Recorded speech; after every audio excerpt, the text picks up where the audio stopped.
Hello students, welcome back in Harpreet's Biology. Today we will discuss the most important topic, that is the fertilization of human reproduction.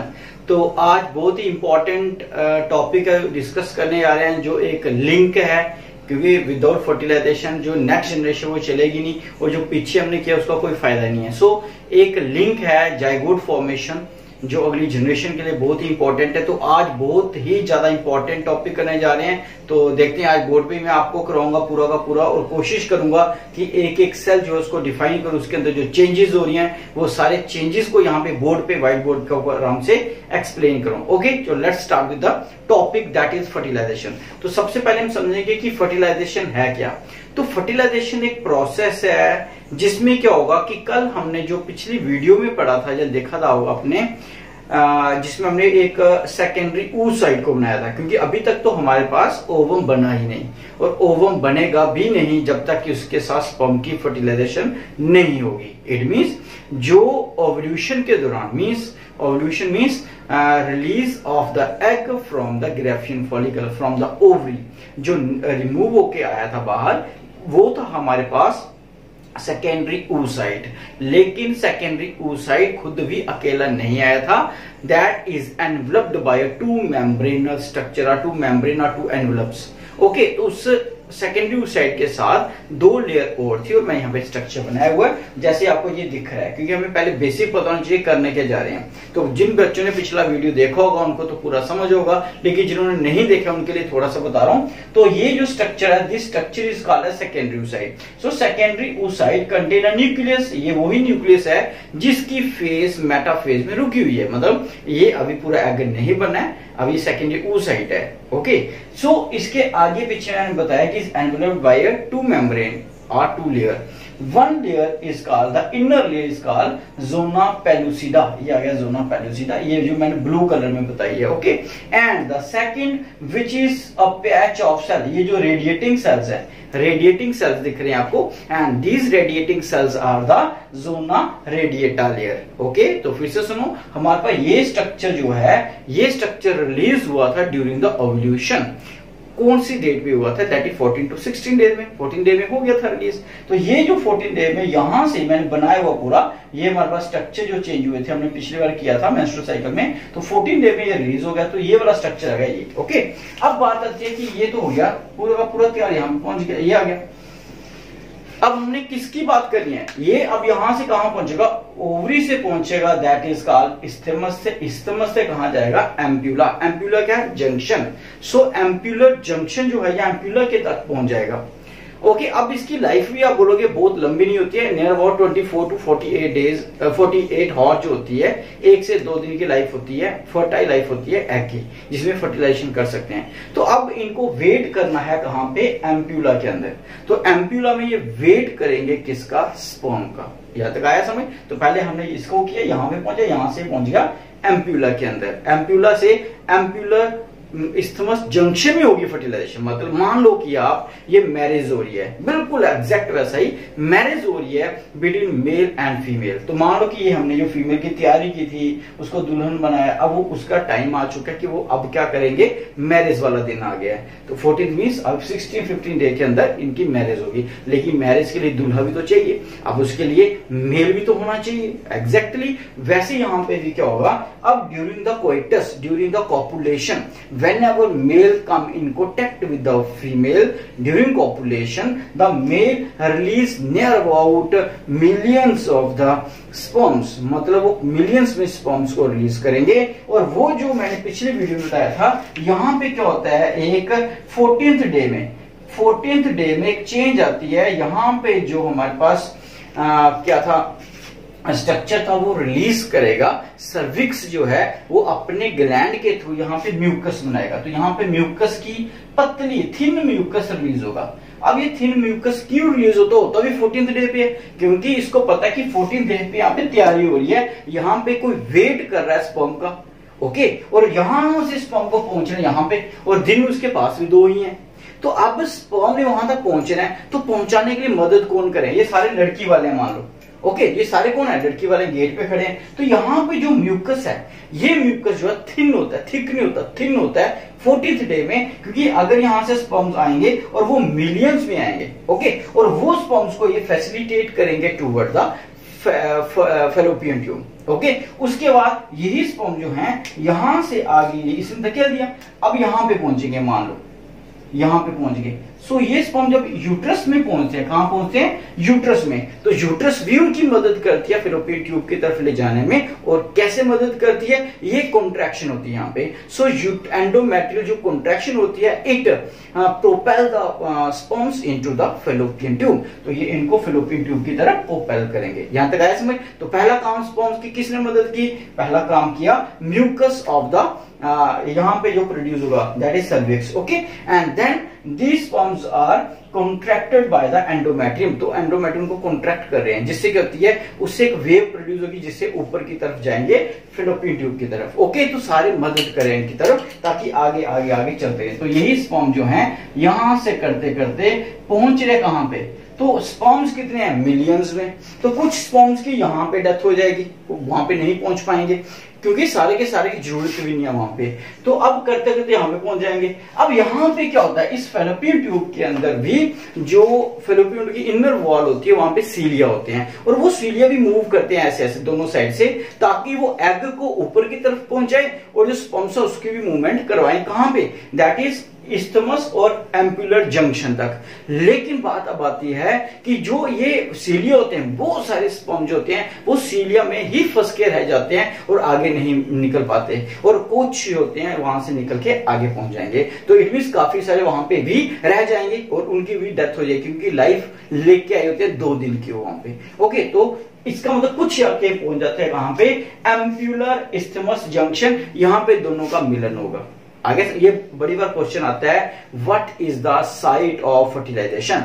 Options are fallopian tube, second isthmus, third ampulla, fourth ampullar isthmus junction. तो अगर ऐसा option मिले तो आपने एम्प्यूलर isthmus junction को ही answer देना है, this is the exact answer. अगर ये ऑप्शन ना हो तो फिर आपने एम्प्यूला लिखना है, इस्थमस नहीं लिखना है, ओके।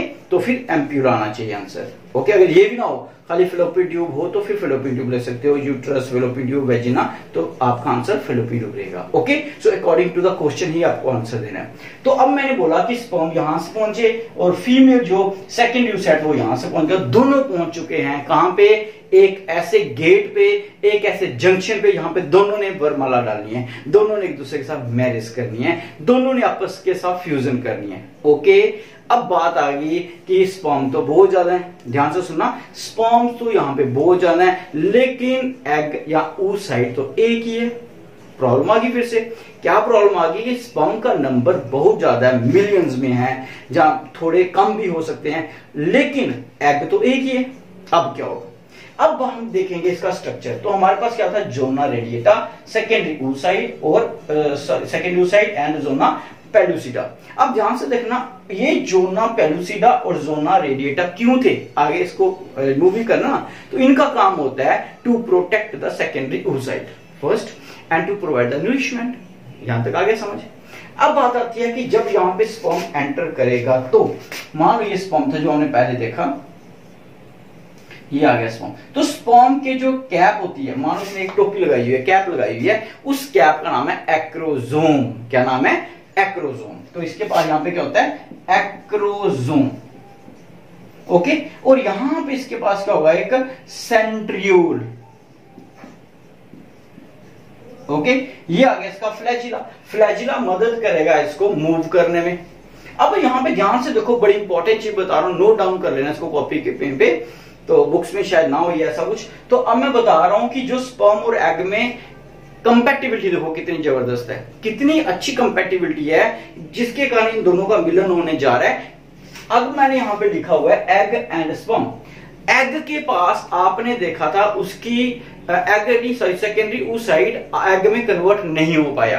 क्यों नहीं हो पाया, क्योंकि उसकी मेटाफेज जो थी वहां पे आके वो रुक गया था, और उसने बोला था जब स्पर्म आएगा तो मैं फर्टिलाइजेशन करूंगी और तभी मैं अपना ओवम पूरा कंप्लीट करूंगी। क्यों ऐसा बोला था, क्योंकि कारण ये था वो स्पर्म का वेट नहीं कर रही थी, क्योंकि उसके पास एक स्ट्रक्चर नहीं था, और वो कौन सा स्ट्रक्चर था जो एग सेकेंडरी उस साइड के पास नहीं था, जिसके कारण उसने माइटोसिस पे ही जाके रुक गया, मेटाफेज सेकंड पे जाके।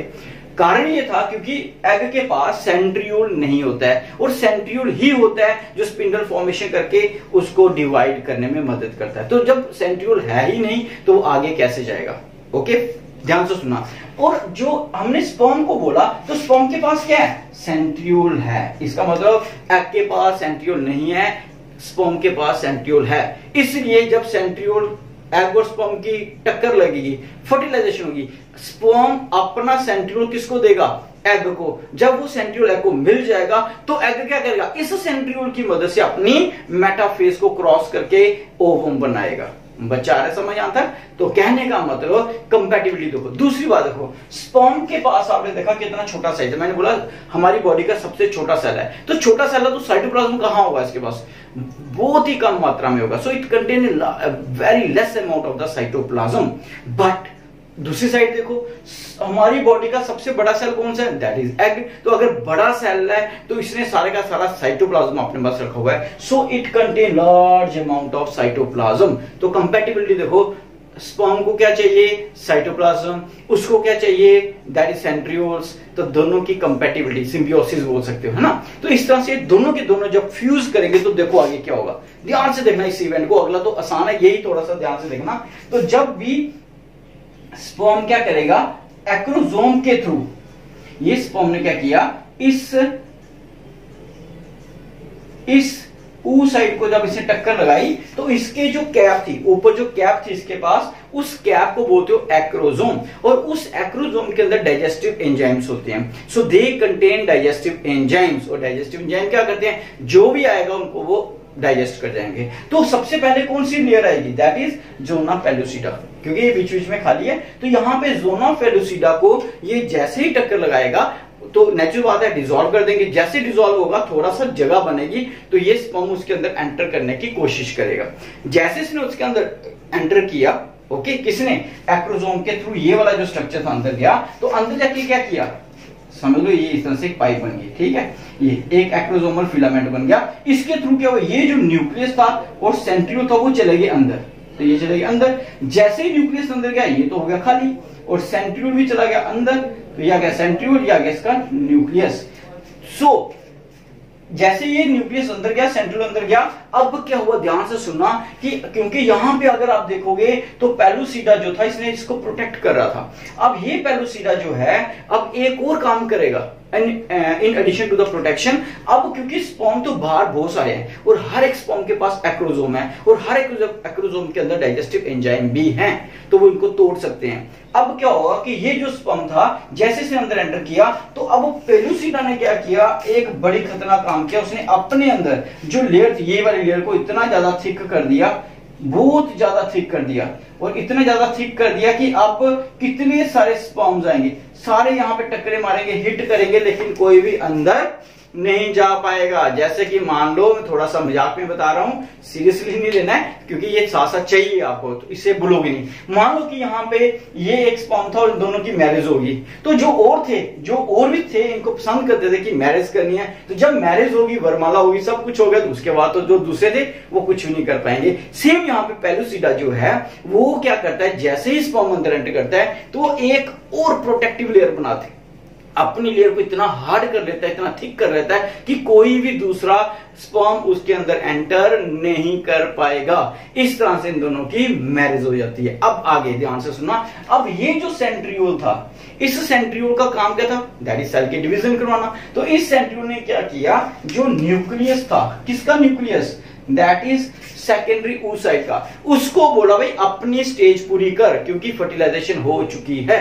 जैसे फर्टिलाइजेशन का ठीक आप कर सकती हूं, तो उस जो oocyte था या जो हमारा सेकेंडरी oocyte था, it undergo second meiosis and give rise to two cell. वही बात है कि एक इतना छोटा सेल था जो डीजनरेट हो जाता है और दूसरा सेल जो बनता है दैट इज द ओवम। अब जाके ओवम कंप्लीट हुआ और उसके अंदर क्या? न्यूक्लियस स्पर्म का भी है। यहां तक आया समझ? तो एक बार जल्दी इसकी रिवीजन देता हूं मैं जल्दी से। हुआ क्या कि 14th डे में यहाँ पे जो म्यूकस था वो रिलीज हुआ, यहाँ से स्पर्म को आगे गया, यहाँ पे कॉन्ट्रैक्शन हुई, यहाँ से कॉन्ट्रैक्शन होकर यहाँ पे पहुंच गया। तो यहाँ पे जैसे ही पहुंचे 15-16 डे तक, तो यहाँ पे क्या हुआ कि एग सेकेंडरी उस साइड पहले ही पहुंच चुका था। तो सेकेंडरी उस साइड जो था उसके पास मेम्ब्रेन होती है पेलुसिडा। तो स्पर्म ने जब एंटर किया उसके अंदर, किसने, दैट इज एक्रोजोन के थ्रू, उसमें डाइजेस्टिव एंजाइम थे। तो जब न्यूक्लियस उसका अंदर गया, उसका साथ ही साथ सेंट्रियोल भी अंदर गया। तो सेंट्रियोल ने उसकी डिवीजन कराई, जो उसकी हट थी, जो उसकी प्रॉब्लम थी उसको सॉल्व किया, उससे वो ओवम पूरा कंप्लीट बन गया। लेकिन सेकंड प्रॉब्लम ये थी कि स्पर्म तो बहुत सारे थे, वो भी अंदर एंटर कर सकते थे। उसकी प्रॉब्लम सॉल्व की पेलुसिडा ने, ज़ोना पेलुसिडा ने। तो ज़ेनो पेलुसिडा ने अपनी लेयर इतनी थिक कर दी, कब, जब स्पर्म अंदर एंटर कर जाएगा तो उसके बाद, ताकि दूसरे स्पर्म एंटर ना कर सके। इस तरह से जो अंदर स्ट्रक्चर था वो बन गया अब जाइगोट। यहां तक आया समझ? क्योंकि दोनों न्यूक्लियस जो फ्यूज कर गया आपस में, and it give rise to diploidy, that is diploid number of chromosome 2n। यहां तक आया समझ? अब बात आती है कि कई बार ऐसा होता है, बड़ा कम चांसेस होते हैं कि अगर एक से ज्यादा स्पर्म अंदर एंटर कर जाए तो क्या होगा कि अब आगे जाइगोट नहीं बन पाएगा, वो खत्म हो जाएगा।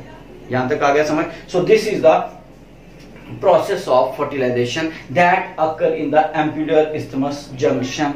ओके, और ये जो इवेंट्स यहां पे होंगे, यहां तक आ गया फर्टिलाइजेशन। अब हम आगे बात करेंगे क्लीवेज की, क्योंकि वो भी हमारा टॉपिक है इम्प्लांटेशन।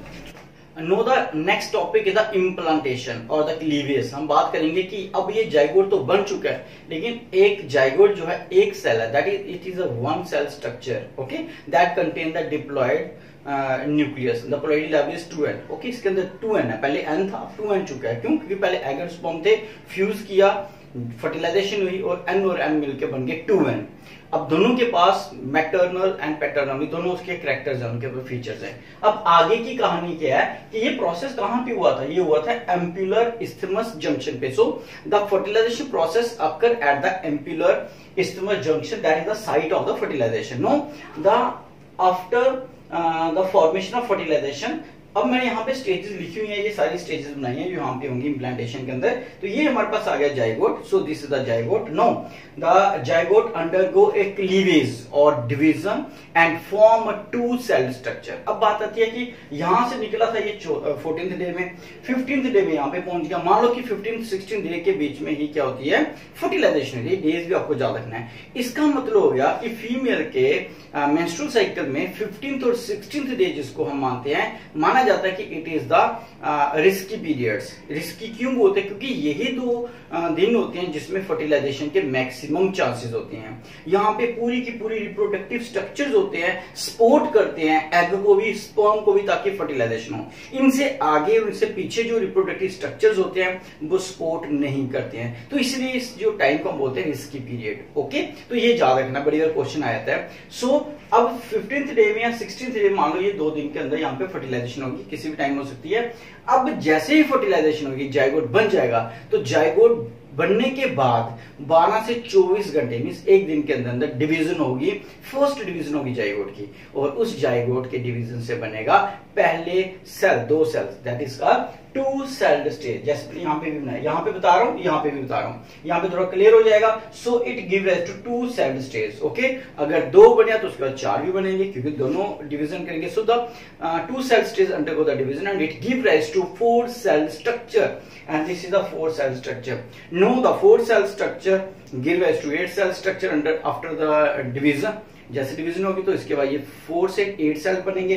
तो this is the 8 cell structure. It means जैसे जैसे डिवीजन हो रही है वैसे वैसे ये यूट्रस की तरफ जा रहा है, क्योंकि तब थोड़ी देर के बाद इनकी डिवीजन रुक जाएगी थोड़ी देर, वो डिवीजन तो चलती रहेगी, लेकिन अब इनको न्यूट्रिशन ज्यादा चाहिए होगी क्योंकि सेल ज्यादा बन रहे होंगे।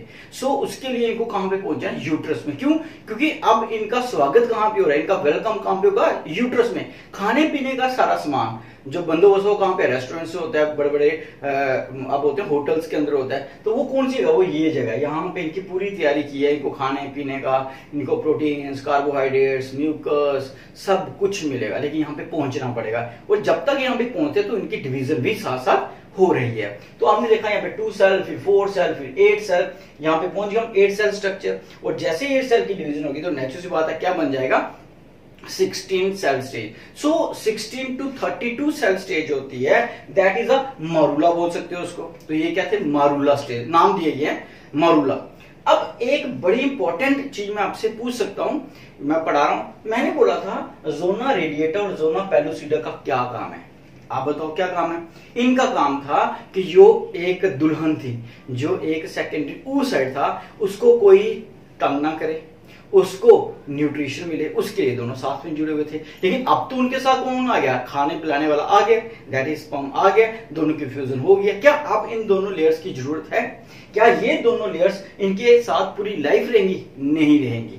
तो अब क्या होगा, यही जो मरूला स्टेज थी, इसमें जब ये आएगा आगे कौन, ये मरूला जब आगे ब्लास्टोसिस्ट बनेगा, ब्लास्टोमियर्स होंगे, इससे बनेंगे, तो ये जो बाहर वाली लेयर थी सेकेंडरी ऊसाइड के बाहर के लिए, zona radiata and zona pellucida, it undergo degeneration. ध्यान से सुनना, डीजनरेशन क्यों हुई है?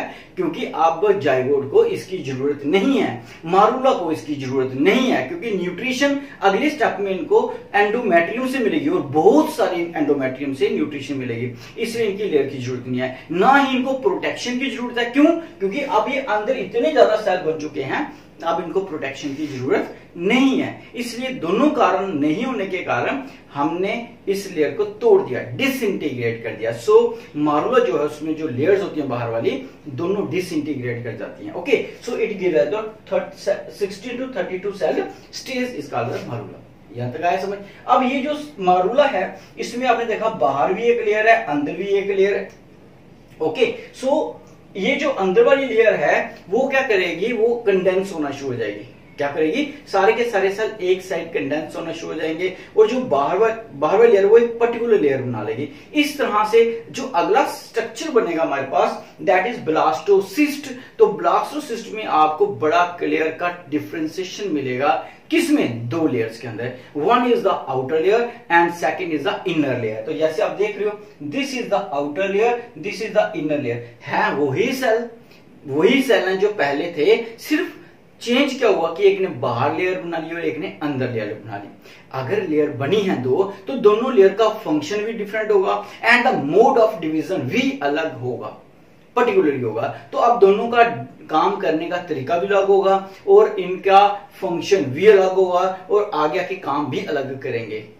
Okay, so there is a division of labour. Division of labour means काम बट जाएगा कि तुमने ये काम करना है, मैंने ये काम करना है, तो क्या काम होगा। So the outer layer is called trophoblast. तो जो ब्लास्टोसिस्ट था उसमें हमने देखा जो दो लेयर्स बन गई, एक लेयर जो बाहर वाली थी, they are called trophoblast, and the function of the trophoblast helps in the implantation of the fetus of the blastocyst into the endometrium layer।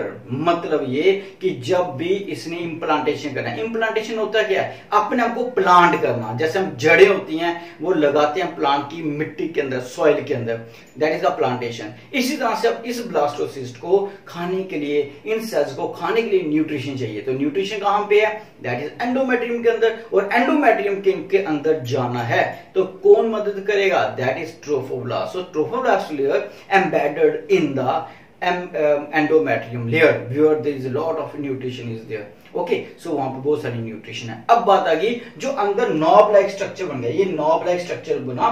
This knob like structure जो रेड कलर में is called as inner cell mass.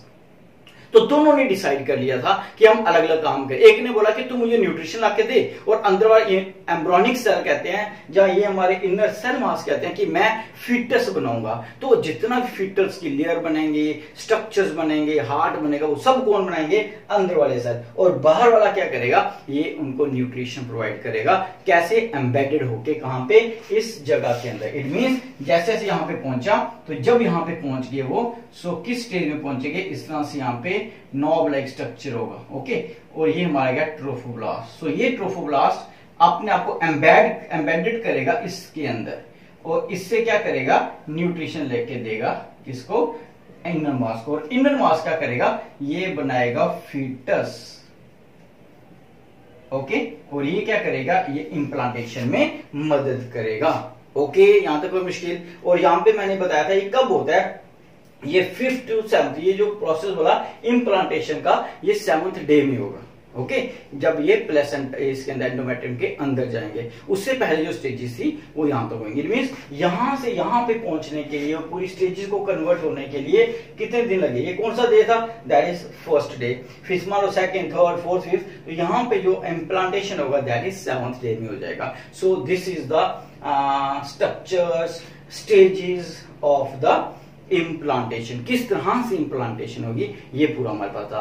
तो let's hope कि आपको जितना मैंने हो सकता है शॉर्ट में समझा दिया। इम्प्लांटेशन क्या है, फर्टिलाइजेशन क्या है, कौन कौन से क्वेश्चन इसमें से आ सकते हैं, कौन से, जैसे यहाँ पे क्या हुआ, यूट्रस में कौन सा प्रोसेस हुआ जिससे स्पर्म को फैसिलिटेशन मिली, किस जगह पे मिलते हैं, कब मिलते हैं, ओके, जब मिलते हैं तो क्यों जो हमारा ओवम था वो ओवम नहीं बन पाया, क्योंकि सेंट्रोल नहीं था। तो ये छोटे छोटे क्वेश्चन है। मैं बार बार बोलता हूँ कि हर एक क्वेश्चन के आगे मैं बोलता हूँ कि it is very important topic. क्यों बोलता हूँ? क्योंकि बायो का हर टॉपिक इंपॉर्टेंट है और हमारे से रिलेटेड है, इसलिए अच्छी तरह से इसको करें। Okay, so thank you. देखते हैं अब अगली वीडियो क्या आती है। Thank you very much.